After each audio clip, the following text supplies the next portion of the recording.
All right, ladies and gentlemen, at this time, we want to welcome you to our program here at Focus on Liberia. Welcome, good afternoon, good evening, wherever you are. Anthony CA. This is yet another edition of our program, Roundtable Africa, with the man Sekou Kelleh. Sekou, another edition. I'm happy to have you. Welcome. Thank you, Anthony. I'm happy to be here. Thank you.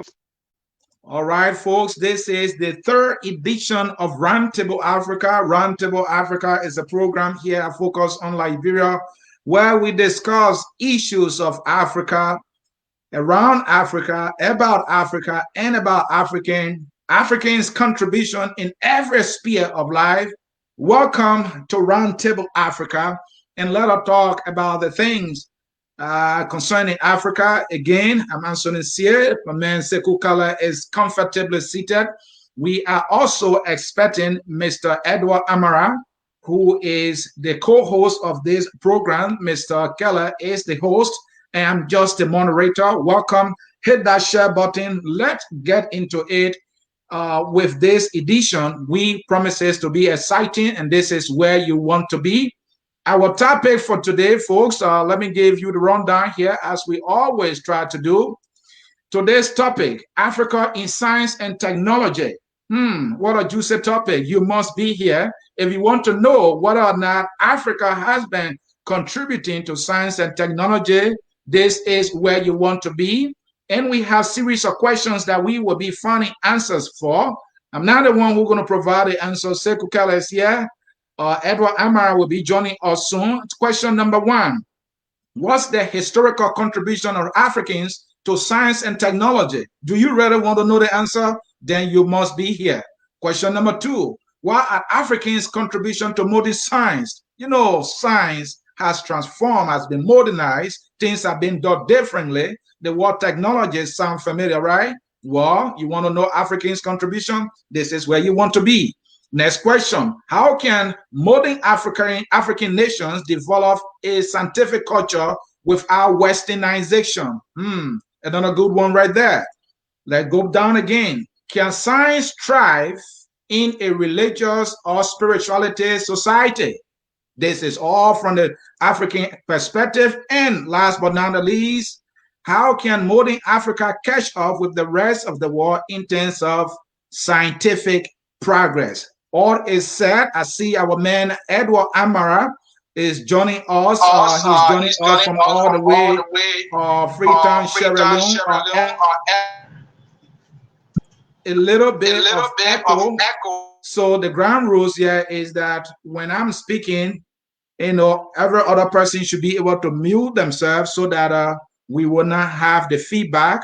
So we're going to proceed. Let me see if we can bring Edward in quickly for him to give his introductory statement. Again, Edward Amara, based in Freetown, Sierra Leone. Welcome. Yeah, thank you very much. And good afternoon over there, because here is now evening. How are you doing? We're doing good. Okay. Thank you. I think we are discussing a very sensitive issue today. We are watching about African contribution to modern day technology or scientific issue. I think Africa as a place is a very nice ground, and when we watch at Africa, as you have seen, I'm seated here in a very friendly environment. That tell you that here we have what we call natural science. It does exist here. I think for far too long, Africa has actually been overlooked in her immense contribution towards the development of science. When you watch at the beginning of Africa, you talk about like Egyptology. That is where they study about Egypt. There are certain peculiar things that normally happen there. You will understand that Africans have actually been striving. They have developed great things when it comes to education in terms of scientific. Let us just take some example. Numerical factors started for far too long in Egypt. And when we watch Egypt, we're just trying to get your opening statement. We have not started officially. Okay. Well, I'm sorry. I never knew that is why to join program late. All right, folks. Mr. Edward Amara is focused on Liberia, West African correspondent based in Freetown, Sierra Leone, and he is the co-host of this program, Roundtable Africa, where we talk about issues of Africa. And Edward, I'm just reminding you, when you are not speaking, mute yourself. You can unmute yourself when you are about to speak, then we will avoid the echo so that the quality of the broadcast cannot be compromised, because there are people who are taking their time to follow this conversation. Africa must be discussed. And in today we are talking about Africa in science and technology. Let me bring in Sekou Kelleh, rather, for his introductory statement. Thank you very much, Anthony. It's always a pleasure to be here. And thank you, my brother Edward. You're welcome. And our audience. First of all, we need to know what science is. We define science and define technology, then we can have a proper understanding of the subject matter. Science is to find a definitive solution to a practical problem. You find a definitive solution to a practical problem. Let's say you are going from Zwedru to another town nearby, and there's a river there, and you need to cross. You start thinking in your head, how do I get from Zwedru to this town? And I have farm produce to sell, but there's a river and I can't cross. You begin to think for a definitive solution, a bridge or a boat. If you find a solution to cross that water without dying and make other people to cross it and be able to accomplish what they want to accomplish, we call it science and technology. You find a definitive solution to a practical problem. And we know Africans have been doing that for centuries and for millennia. And today, they are still doing it. And that's what we want to discuss today.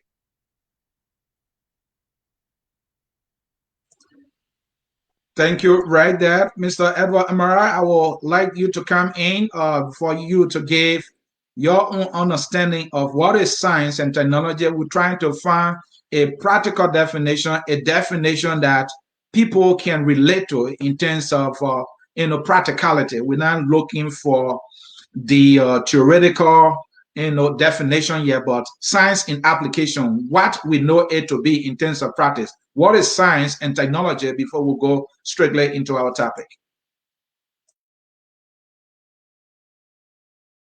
Science is just like when you pursue something, like you investigate something, just like a systematic investigation for you to establish fact about certain things that are happening to our community. We all know, let's take a common example, like we have the current pandemic in the world, that is COVID-19. I think people are using scientific knowledge to establish solutions to our practical problems. So that is what we exactly know about science. When we have a problem that is within our society, we use that knowledge based on systematic investigation analysis to come out with tangible solutions towards the problems emanating within the society. And technology now, these are the items, tools, or materials that we use to ensure that our goals or ambitions are being channeled through. So it's just like a kind of devices, if not materials, that we use to ensure that we achieve our objective of doing that investigation. So the technology actually aids the scientific investigations.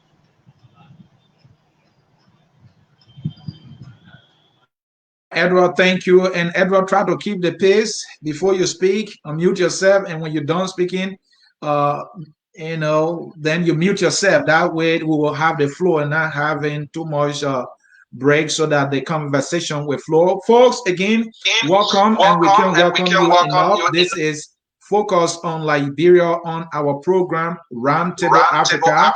And by the way, this is the third edition of Roundtable Africa. And gentlemen, please, if you're not speaking, mute yourself. And when it's time to speak, unmute yourself so we can compromise the quality of the show. With that, we should be fine.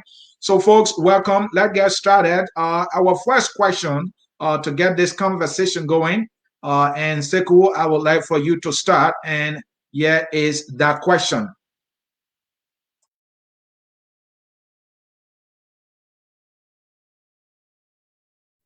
Thank you, Brother Anthony. What's the historical contribution of African to science and technology? First of all, we should understand. Okay, we should understand that humanity, modern humans, according to science, this is not ideology, This is not religion. This is not my invention. According to science, modern science that we believe in, the modern human, anatomical modern human was born in Africa. The Homo sapiens sapien, that is modern human, you and I, the way we look like today, they were first born in Africa before they marched out to the rest of the continent. The differentiation of race, is the pigmentation of the skin, the hair color. These are things that came out later due to geographical location. Every human being on earth came out of Africa. That's the theory called monogenetic theory that every scientist agree on today. So as human progressed and lived on the continent of Africa, civilization also was born on this continent. It was in Africa here, around the Nile Valley, that for the first time in history, writing system began. Because when you talk of science today, the first thing, science came to light when people started reading and writing. Because it is there that you are able to keep record. You are able to write down theories. So writing is the first scientific progress. So, and it happened here on the African continent. Next to that was mathematics, the ability to calculate, to count. Then moving down to the complex mathematics where you have equations, algebra, and all that. It all started right here on the African continent. And the pyramid, I can testify to that. These are monuments that were built on precision, built on mathematical calculation, built on astronomy. So the origin of science is right there in the Nile Valley. From there, we move from mathematics. We now talk about agriculture, how to grow food. You see, that also began here on the African continent. Then astronomy, studying the stars, the movement of the cosmos, all that happened here. The first calendar that was invented by man was done right here on the African continent. So right there, you can see at the beginning of civilization, African gave out all the elements, the ingredients that will build modern civilization that you are looking at. They made it possible. They were the first human to think how to write, to think how to write mathematics, how to do astronomy, how to do agriculture, even zoology, botany, how to even domesticate animals. That began right here on the African continent. So we can safely say that science and technology is an African birthright because it was born right here on this continent. So it's not something that's alien to us.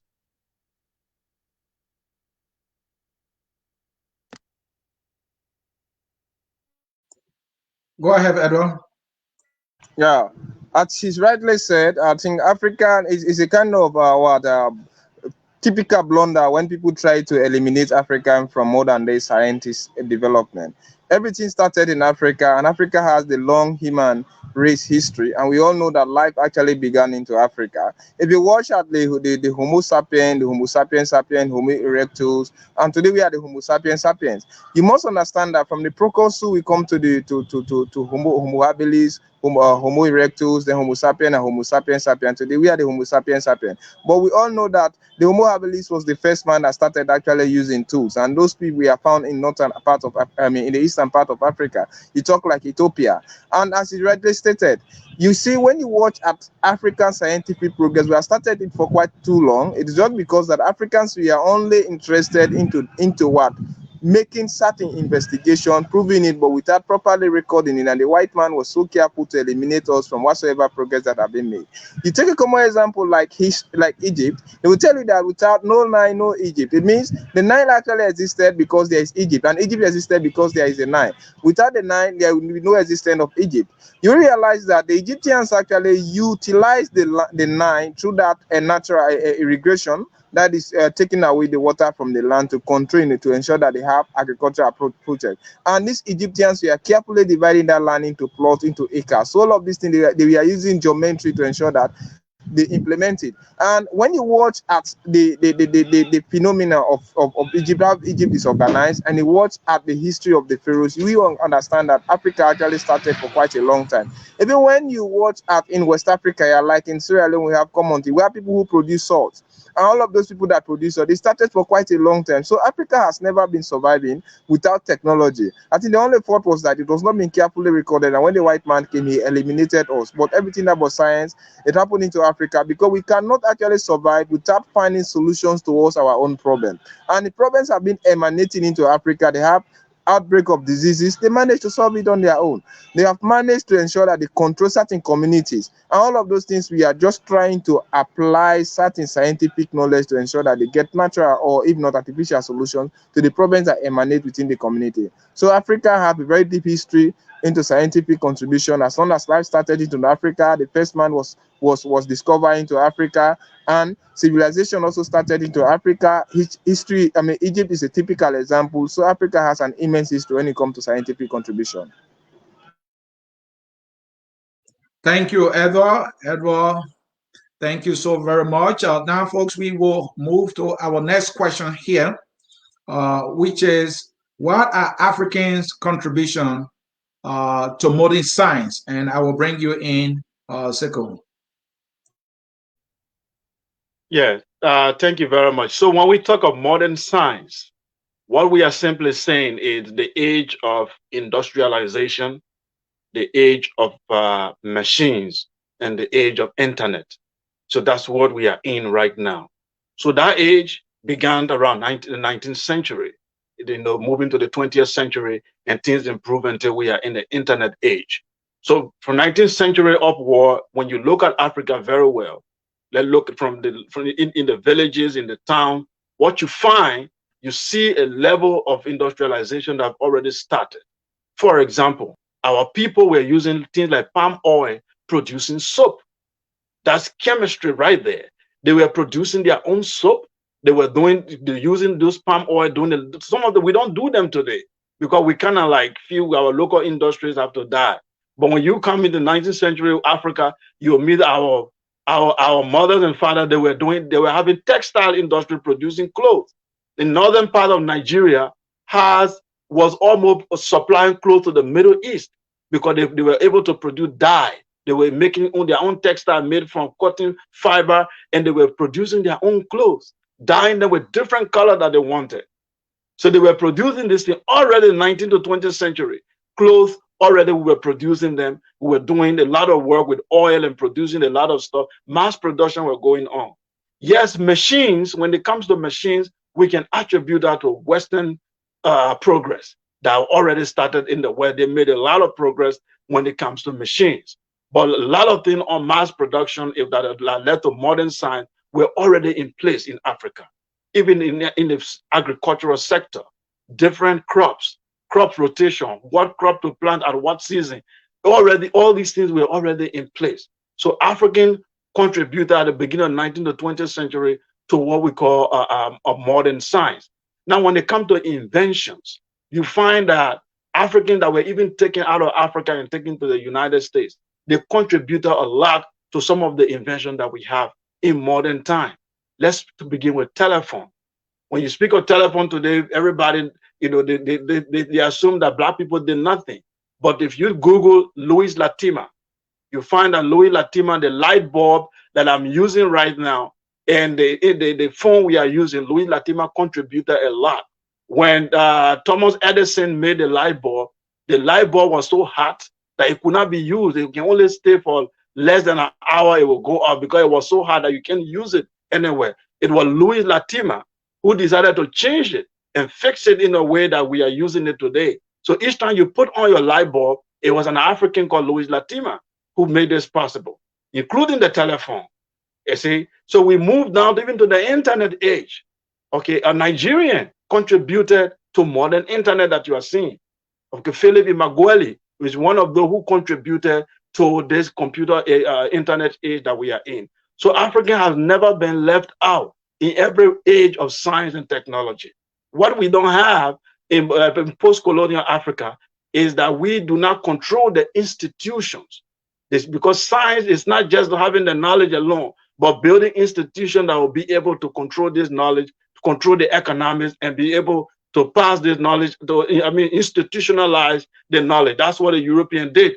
So when you invent something, they call it patent. You go and register it, and then you are given the right to be able to reproduce that knowledge. So we didn't do that. So Europeans were doing it. That's why all the institutions today of science and technology is with them. But definitely African, from cars to plane, they are contributing every God-blessed day. They have never been left out. I can name from television to phone to everything we are using. You must find an African who has contributed to it. The GPS that you use today when you sit in your car, Gladys West of African American is the one who led to the invention of the GPS. But many don't know. When you see it, say, oh, the white man, thank God, the white man did this. But your own Africans are the one behind it. Thank you, Sekou. I didn't mean to stop you. It's just because of the technical issue we have here. So what I want us to do is I'm going to show the images before Edward can come in so you can walk us through and show us the Africans and the kind of contribution that they make to technology. So you can unmute yourself now as I bring that in.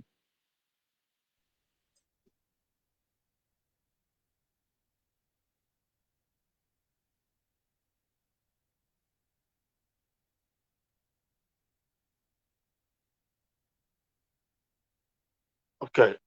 So, yeah, should I begin with this email, right?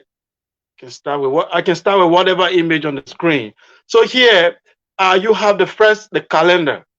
When you hear today, January to December, the calendar, there is how days you have 30 days in a month and a year and all that. That was first done in Egypt and Sudan. That's where the first intelligent calendar was created based on season. In Africa, the calendar was changed by the Romans. The Gregorian calendar we're using today, it was just an African copy. They only changed the month around. For example, in Africa, the January, the first month of the year, was the first the season where the rain start and all the vegetation come to life. That's what we call the beginning of the year. But when they took it, they changed everything upside down. But African calendar was based on season. You don't say January is the first month of the year when everything is dead. Is when the year come to life, the rain began to come, and then the new agricultural year is what you call new year, because the vegetations have come back to life. So that's around September or something, or June, some places, big depending on the rainy season. But when they took the calendar, they changed it upside down and name it after European gods and give all these names, Augustus and all that, August, September, and change everything. But the calendar itself is 100% African. This is Dr. Charles. He is the one who invented the blood bank. When you go to hospitals today and then you have blood, they say, oh, the people are donating by the blood bank and they can be able to store the blood and save lives. It is through the invention of Dr. Charles. He is the one who invented that idea, and he's saving millions of lives today. See, this is Gerald Lawson. If you Google his name, you will see he invented the video game. The video game you have everywhere today that people have. Chinese are selling everywhere. The idea who brought it to life is this black man that you are looking at. So this is how Africans, they have been contributing even to modern science. Here you see the writing system. You know, many a times Africans say, oh, we thank God the European brought writing. There are hundreds, if not hundreds of manuscripts on the African continent as we speak. Right here to our neighbors, the Africans, the Bete people. We are part of the Kwa ethnic group. They have their writing system, which has been forgotten. But you can see it right there. The old man is displaying it. Some intellectuals are trying to bring it back, but our colonial system is trying to suppress it. Writing system is everywhere on the African continent. Here you have the Mende. People do not know that the Mende has a writing system. You know, because people think writing did not just begin with the alphabet, it begins with hieroglyphics, where you use symbols to represent sound or words. It is there you progress up to alphabet. So you have here the Mende hieroglyphics, and surprisingly, these hieroglyphics are exactly the same. Many of the characters there with the Egyptian hieroglyphics to tell you the cultural continuity of the African people. Here also you have the Bamoon Script from Cameroon. They have their writing was highly advanced. They wrote a lot of books in the Bamoon Script, and it's still there today. This is 3,400 years ago in Egypt. This is the first writing system in the history of mankind.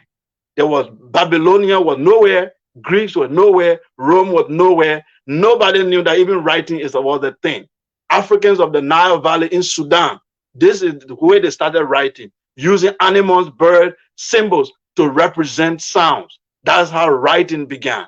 Even your letter A, B, C you see today, they are all animals and human body part.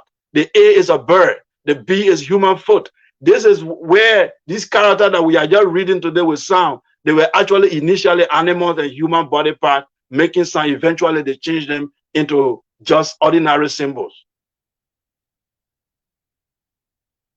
So the ancient Egyptian, whenever we talk of ancient Egyptian, people imagine the Arabs that occupy that place today.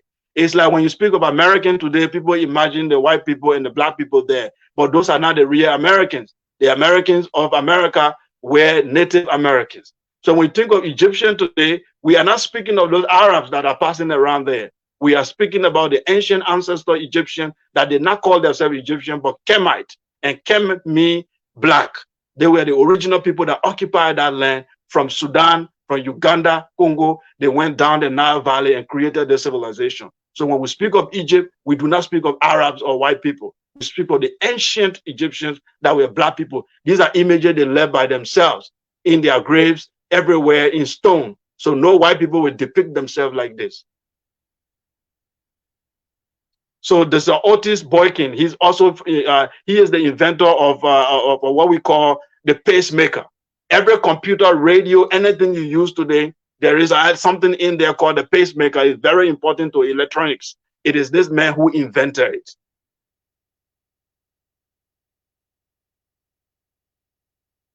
Here, this is a Malian. He's called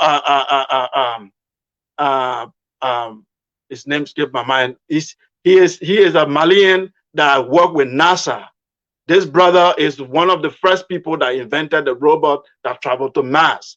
He has done an incredible job in NASA. He is an engineer and he's well respected. So when you hear about the astrophysics, the progress made today in by astrophysicians in NASA is done by this Malian brother here. And he has contributed a lot even until this day. He worked with Microsoft. Today he's giving an assignment there and he's doing a research right now on solar energy in Africa. I forgot his name. I might get it remembered and then say it later.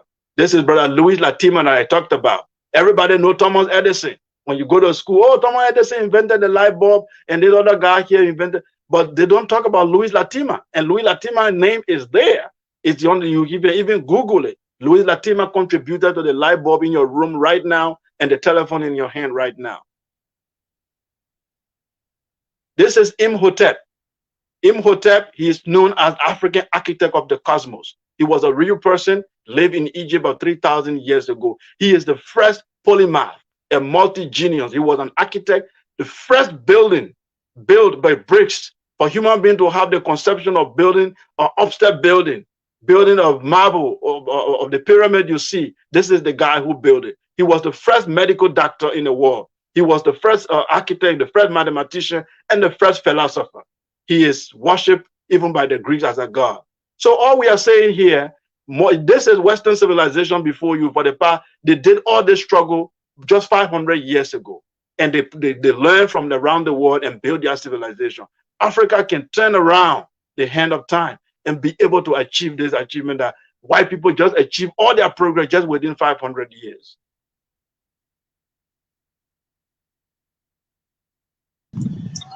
Thank you. Thank you so very much, Sekou. Let's bring in our man, Edward Amara. Edward, you're just listening to Sekou drilling us through the images showing the contribution of Africans to science and technology in the world. What's your take? I think that was a brilliant, precise, and concise explanation. You know, Africa has contributed greatly to modern day science because if it are not so, everything must have a foundation. I think wheresoever they say there is fire, there must be smoke, or wheresoever there is smoke, there must be fire. So meaning, if civilization started in Egypt, Egypt has greater thing to explain to Africa in the way she developed to her scientific knowledge. And that could strictly be based on the pharaohs who rule Egypt. Up to now, there is a study normally that take place into Egypt. They study about their history, and people have been going over there. They discover these pharaohs who are still kept into tomb, and whenever they do this archaeology, they digging up history. They have been finding pharaohs who are safe and sound absolutely protected. That tell you that Africa have a very great scientific knowledge, and that has actually helped to progress the society. I mean, watch Sudan, as you was trying to explain something about Sudan. You see, today we know Sudan like an Arab country, but Sudan was never occupied by Arab, it was occupied by blacks. But when we have a powerful ruler into Egypt by the name of Muhammad Ali carefully decided to invade Egypt. That was how comes Arab went there. And if some of these Egyptians who we are well knowledgeable in time of scientific knowledge, because Egypt actually strive because they managed to utilize the Nile. That was why the Nile is very important to the existence of Egypt. And these people who do not have absolute scientific knowledge or scientific knowledge, they wouldn't have been able to survive on the Nile that was in Egypt. So that tells us that Africa has greater road. If you come to Sierra Leone here, in fact, almost each and every tribe within Sierra Leone, they have their own different ways of writing. And like if you watch at even Liberia, I think they have the Bai people, and they have another set of Bai by Pujoya in the southern part of Sierra Leone. The share borders with Liberia around Grand Cape Man County. They have a unique form of writing that tells the Africans we are adequately informed. But I think the only problem that happened with all of this development that took place into Africa, but it was not carefully recorded, as you rightly stated, there were no institutions taking careful advantage of what they were actually discovering. Perhaps most of what we are developing was only meant to use it domestically, not knowing that the white are actually coming, because even when they were doing their exploration into Africa, they met this knowledge, they met this established fact. So they based on those facts and they carefully manipulated it to prove it as if it is their own idea. So they just plagiarized the ideas of Africa, they took it to Europe, but because they already have their own established institution. But I think we still all what have to protect. The best thing Africa can do for now is to create, because we can still carry on our own investigation, because there are certain things into Africa that have still not been developed by the white man, because we have all the opportunity to do this certain research. If they are carrying out investigation in Egypt, trying to still find out about the pharaohs, like you rightly said, like Imhotep is one of the greatest pharaohs who ever ruled Egypt, and he is known as the greatest doctor because he invented a lot of things. So if they are discovering certain things into Egypt, up to now this can be definitely be discovered into Africa. Ethiopia also play a very greater role into Egypt. And when you talk about the beginning of man grew up in man, all about the livelihood of man started into Africa. I mean, Africa actually used to live in a type of in the agrarian society. That is one.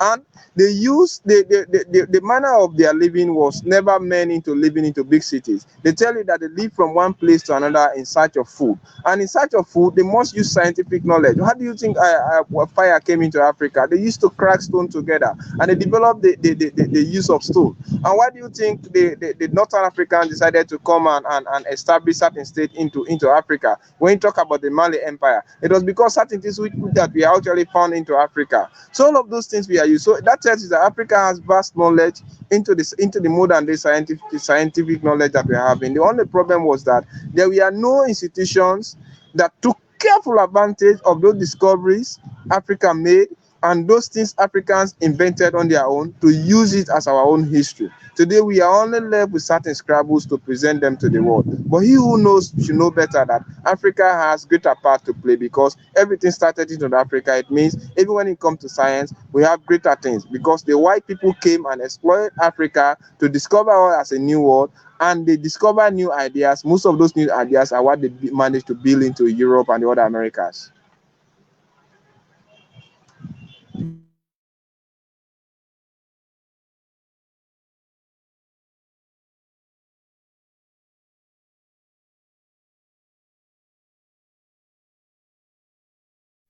Yes. So I believe the next question here is how can modern African nations develop scientific culture without Westernization?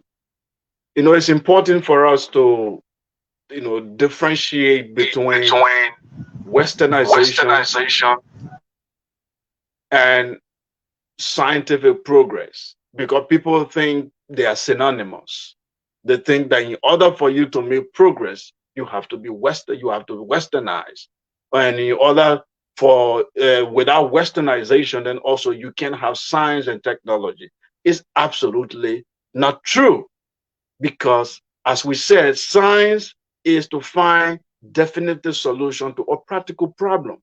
Doesn't matter what language you use, It doesn't matter what culture it is, as long as you are able to use the technique and you will be able to have the proper knowledge and the technique, and you find definitive solution to a practical problem, you are being scientific. It doesn't require Western culture.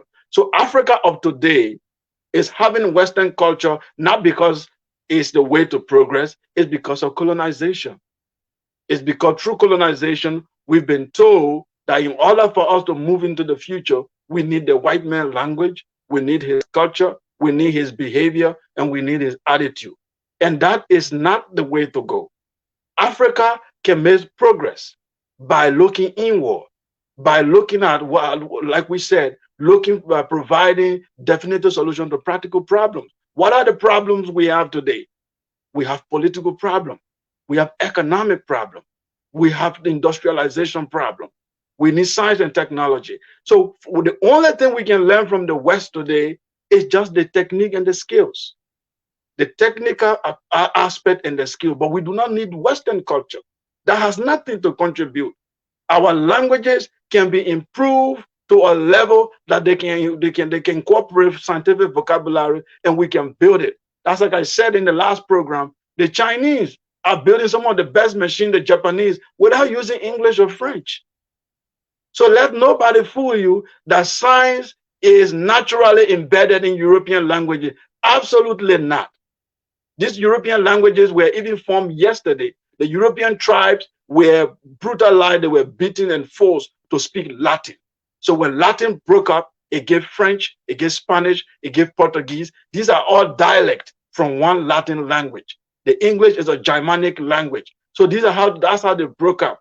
So our languages, we can improve them, we can build them up and build a vibrant culture. All we need from the West today, because they have the skills, that's no doubt, they have the skills and they have the knowledge. We can get that without borrowing their culture.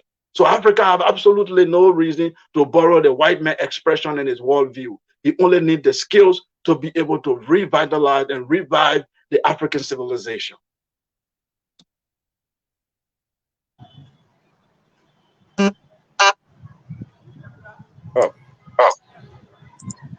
All right, folks, you are watching Focus on Liberia. This is Roundtable Africa. We will take a short break and we'll be right back.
All right, folks, we are right back and we will continue with our discussion here.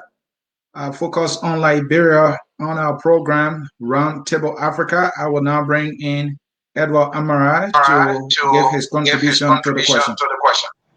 Yeah, I think when we talk about culture, we mean our way of life. And I think Africa has been striving on their own culture, and she has a very unique culture. Africans have unique culture. Culture has never added anything to what what we learn from the Americans, their own culture. In fact, it has carefully helped us to diminish, if not delete, the little ambition that we have to create our own scientific progress. When you talk about culture, you're only watching at the man's way of life. You're not going to watch at how he managed to invent those life. And scientific progress actually involve a careful investigation of those things. But however, I want to look at it. I think our own culture, the manner in which we have been implementing it, have actually created certain obstacles that have prevented us knowing more than we would have known. Because in Africa have certain cultures that are very untouchable. And I want to call it tradition, because culture is one way of life. When culture changes, it becomes a tradition. But tradition is something very fixed. And the Western people have actually managed to improve on their own way of life. It is because they violated certain principles, going beyond the normal to certain things that they do not know about. But in Africa, our own culture somehow prevents knowing beyond what we are seeing, because there are certain culture and tradition, they deem it as a taboo for you to investigate certain things that are actually not meant to be investigated. We just conclude that this is very natural, let it be the way it is, and let us satisfy with it. The white man was not actually, so the white man imposed his own culture on us because of colonization. But I think the white man did not actually ask us not to do our own personal investigation. It is because we think that our culture is so sacred, it cannot be touched. These are some of the things that actually prevented African culture is actually serving to our is serving as a hindrance to our scientific progress. Till we understand that culture will affect our own life positively depending on how we are going to implement it. And if going beyond the barriers of our culture can establish certain things that may make Africa progress, then it is high time we did those things. And in Western culture, there are certain things they overlook it, they go beyond the bound because they have the knowledge and they believe that if anything, they cannot just accept certain things that have just been explained today. They must go beyond that knowledge. But in Africa, we take our culture, our tradition to be very sacred. In fact, if they ask you, don't go into that evil forest, it is definitely meant not for you not to go there.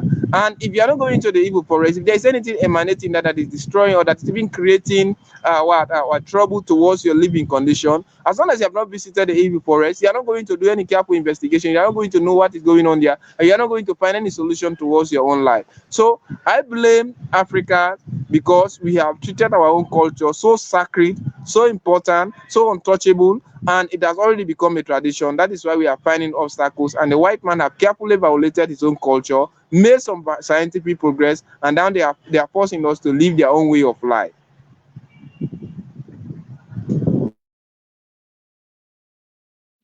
All right, we will now move to our final question here quickly, which is how can modern Africa catch up with the rest of the world in terms of scientific progress? Sekou? Yeah, quickly, before I answer that question, I would just like to add to what my brother was saying concerning African culture. First of all, I think everything he's trying to say there, in my understanding, is about cultural revolution. You see, there's something that happened in Europe called the Renaissance, and something happened in China is called the Great Leap. So that was the cultural revolution. What's cultural revolution? Cultural revolution is when a people in certain time in their life discover that their culture is stagnant and they want to move it into the future.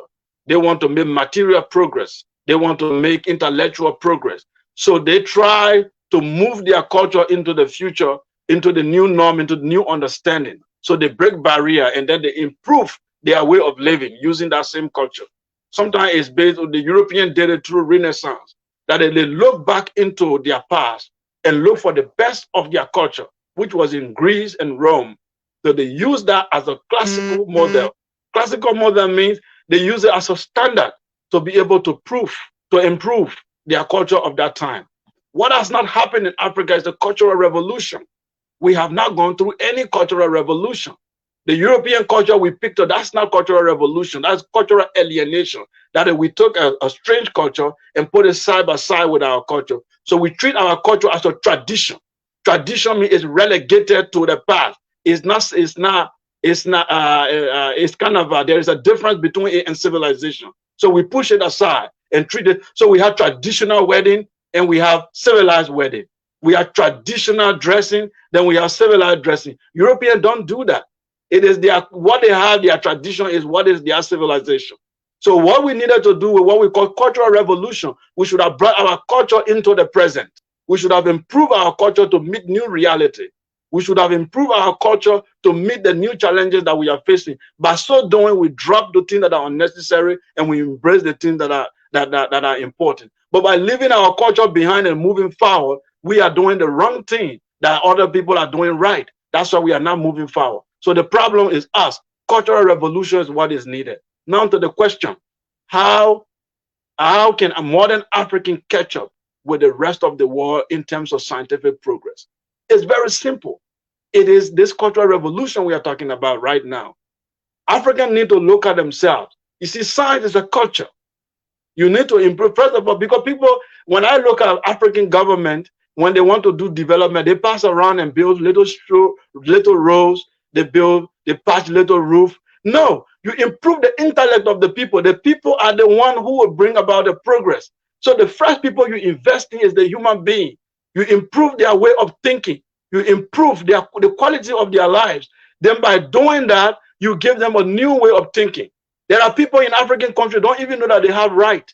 When a president leave their country, go treat himself abroad and come back, they dance for him. They think that is something big. When a president went to build hospital, they dance. They think that he's doing them a favor. They didn't know that it's their commonwealth. So you improve the human being. Then by so doing, you improve their intellect, you improve their culture. Scientific progress begin with that. The people culture has to be improved to a point where they meet modern requirements. The next that is education. What kind of education are we receiving? Is it to read about Greeks, about Roman, about all these people that's not relevant? The education should be Afrocentric, should be African-centered. The African personality is what should be discussed in our education. His progress, his failure, his vision, and his mission. What is the black man in the world? That's what our education should be centered upon. Our dreams and our aspirations, and not what the white man has done and what he's doing. We can learn from the rest of the world, but our education must be African-centered. But once we do that, we will make a great leap into the future.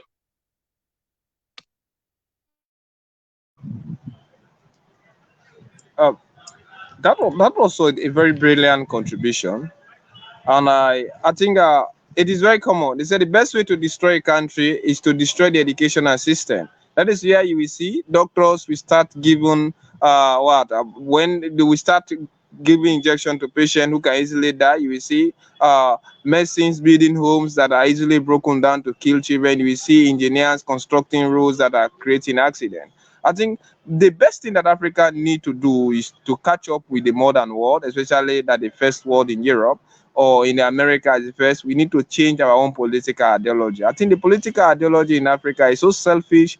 It's so, in fact, it's a narcissistic kind of political system in Africa that believes in draconian mentality. It is not actually helping to develop the society that we are living in. And the first thing, Europe never developed because they wanted they have a kind of that pacifies political belief. They develop because they have patriotic citizens who are actually leading the country. First thing, Africa need to reorganize its political institutions and fight for national goals instead of individual goals. If you see African country, it is only in Africa you see political parties with personal agendas instead of the nation's agenda. I think it's high time Africa started drawing their political agenda that is actually meant to develop the country.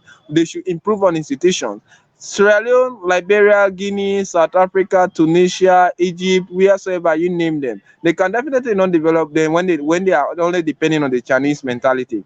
Sierra Leoneans should depend on their Sierra Leoneans mentality. Liberia should depend on their own Liberian knowledge. If you develop a strong human resource with the capacity to develop Africa, definitely Africa can develop. Like most of the progress that is actually taking place in Africa, I don't view them as progress because they are being carefully developed or implanted by other nationals, and we do not even have solution if this thing go astray. We have to come and import other nationals to do a repairs of most of those things will happen that is taking place in Africa. We have universities into Sierra Leone, Liberia, Guinea, like Ivory Coast, Ghana, you name them. But how improve are these universities? What type of education system is actually taking place over there? They're only giving them essential education where the people will come, speak book, talk a lot, and they hardly have practical solutions towards our problem. First, Africa should understand that we are living in a virgin land. We have everything that it takes for us to develop. In fact, we have all the practical tools that we need to do careful investigation and establish fundamental development into Africa. But the human resource is not there. The government should actually understand that leadership is to change positively the life of your citizens, and each and every African institution, because Africa cannot be developed without having patriotic independent institutions that are meant to change the life of the common man into Africa. It is unfortunate that most of our leadership in Africa are not actually meant to doing that, but still we are having practical solutions into Africa. You watch like Rwanda, where you have Paul Kagame. Paul Kagame is actually dealing with the Rwanda issues, and they are making great progress. If you watch at Morocco, it's actually part of Africa, and though most of their attitudes are they actually related, they think that they belong to Europe because of their proximity with France, with Spain. But the Moroccans are actually improving. You watch at Kenya, Kenyans are actually investing in certain things. It is because even in South Africa, they are actually inventing certain things. I know arms and ammunitions are being made, manufactured into South Africa. They are developing all of these things. But it's Africa also first. We have established institutions into Africa that have the progress. But the best thing is to do, we should have to have shared knowledge.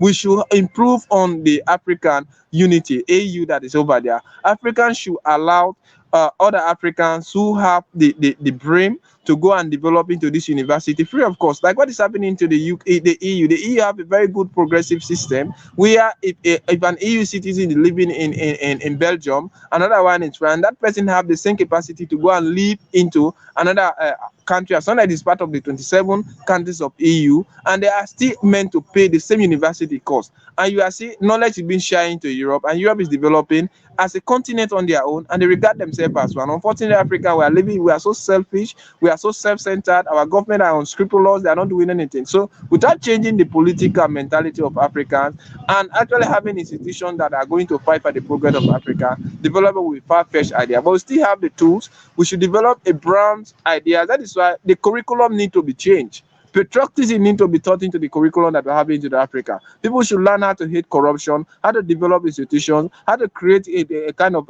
human capacity or natural human resources into Africa that are meant to progress the society. And people should learn how to understand that Africa belongs to us. Any other area that we get into this world, we are definitely going to be identified by our race, and we are going to be referred to as Africans. So this continent needs to be developed as long as the political mentality is changed.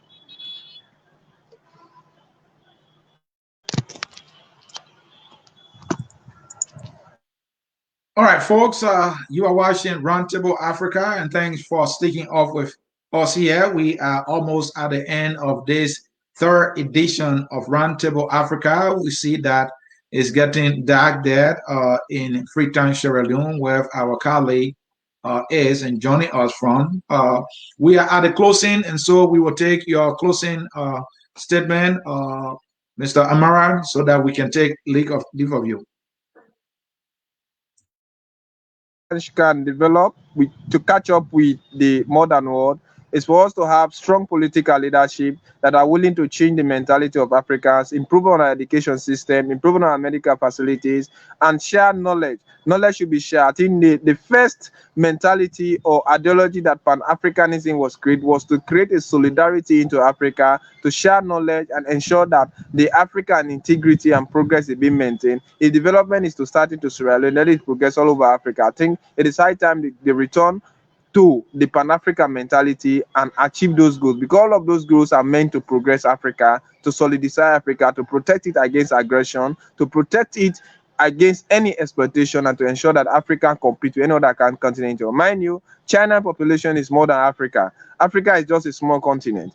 But we could be the second biggest continent into the world, but our population is less. Our population is less compared to other African countries. So if African continent can be carefully changed for positive things, we can live a better life. So let us have a strong political system to change our institution. Thank you. Good night.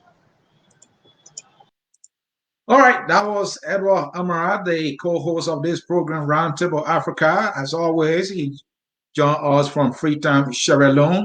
Welcome to you, Mr. Kelleh, for your closing statement. I think there's no feedback now, so you can unmute yourself. So We just had this very insightful conversation on Africa in science and technology. We were able to see the contribution that Africans have made to modern science and technology. And many of us sometimes just assume that all the beautiful things we see out there, coming from Mr. Whiteman, but that is not the case. And that is the beauty of Roundtable Africa, for us to understand Africa's contribution, Africa's culture, to the world and also to African. So let us close. Thank you very much, Roundtable Africa. We will do this again, next week. And actually, we thank our viewers that have been joining us, and we will continue to improve on the quality of our production as we go along. Today's topic is very interesting: Africa in science and technology.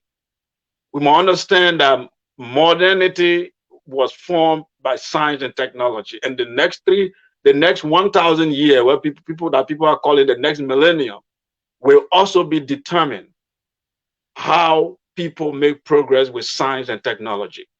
It is important that Africans will understand that our destiny, in fact, sometimes I used to say the salvation of Africa depends on science and technology. Only science will save Africa. So it is important that we take the notice of this. It is important that our educational system, our intellectuals and order try to push us towards that direction. Because without science and technology, we can't compete with the rest of the world. The COVID-19 will be a good example right now. When the COVID-19 started, you started seeing the world power begin to prove themselves. America said we got the vaccine. Russia said we got the vaccine. China said we got the vaccine. What did Africa say? They said we're waiting what will happen, and we're waiting what China is going to say, what America is going to say. Any civilization that depends on another civilization for its feeding and health and education is a dead civilization. Any people that wait for another people for their education, for their security, for their health are dead people. They are only waiting to be slaughtered one early morning. Europe will not save you when their own life is in danger. Africa needs to do something and stop this waste of time that we're here passing around, building a few kilometers of road. The world is moving on. Chinese are moving at the speed of light. Europeans are not willing to give up their power and their glory. And we are not going to keep on begging, and we'll continue to be jokers around the world. Africa must make progress, and that can only happen through science and technology. We have the brain. Don't be confused. Don't be misled to think that Africans don't have the brain. That's why. No, it is one thing to have the intelligence to invent science. It is another thing to control institutions. It's another thing to design the future. It's another thing to be in charge and have a political will to lead. Africans have brilliant people.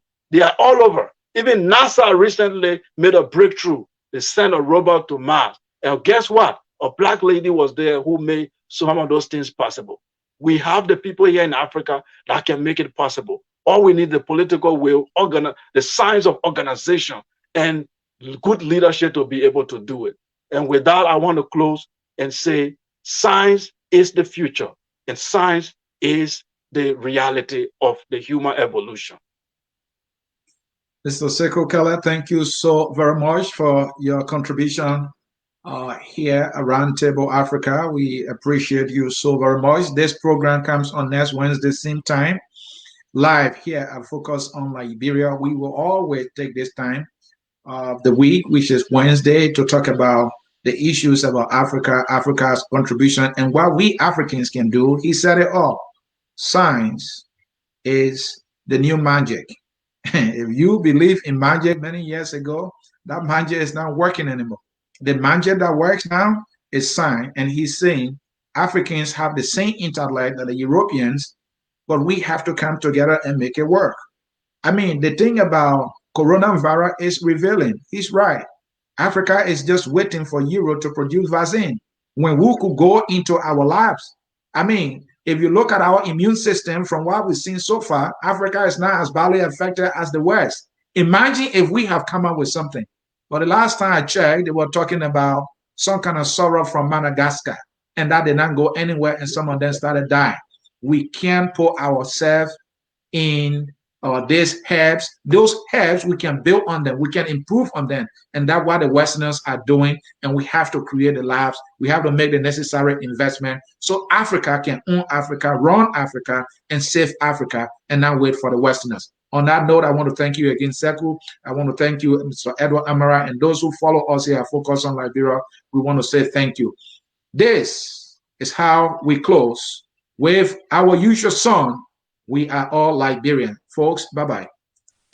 We are Liberian.